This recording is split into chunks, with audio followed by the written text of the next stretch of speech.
Reserves. The gentleman from Washington. Thank you, Mr. Chairman. I yield 3 minutes to the gentlelady from Guam, Ms. Bordallo, who is the ranking member on the Readiness Subcommittee. The gentlewoman from Guam is recognized for 2 minutes. Thank you, Mr. Speaker.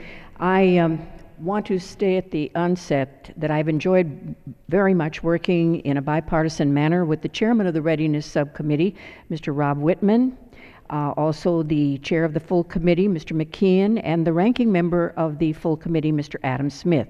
And I want to thank also the committee and professional staff for the many long hours that they've put into getting this bill ready.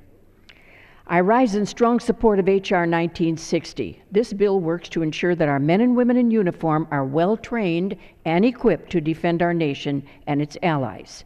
Although this bill represents the hard work and efforts of both the majority and the minority, I want to highlight the need to resolve sequestration.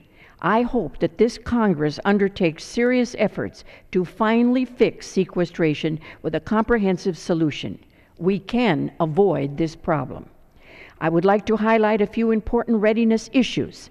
The bill provides a 1-year extension of authority for certain pay and benefits to civilian personnel who are forward deployed, performing critical operations overseas and in combat zones. We are also requiring GAO to look into how the furloughs of civilian employees are being implemented by the Department of Defense to ensure they are implemented in a fair and equitable manner and to understand the impact on mission execution. The bill addresses sustainment issues for 2 important procurement programs, the F-35 Joint Strike Fighter and the LCS.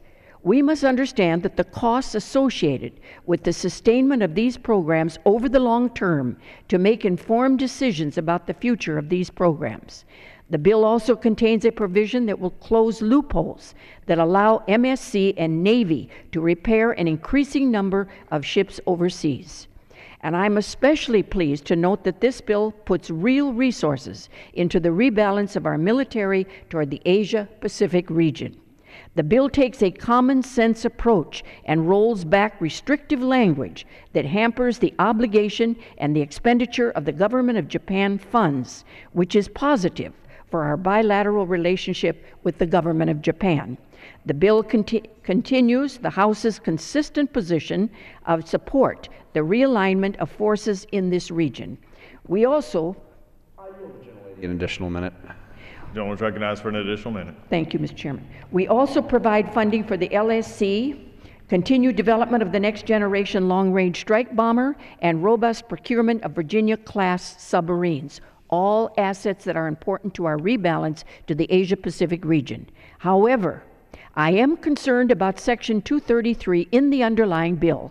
I appreciate the intent of this provision. We do need to ensure the defense of our allies in East Asia, yet this provision unduly restricts our combatant commanders from providing support to emerging threats or supporting other allies in other areas. The provision is unnecessary and it impacts our military readiness, and I hope that the Rules Committee will make my amendment in order to improve the provision. And again, I thank my colleagues and I urge all my colleagues to support this vitally important bill.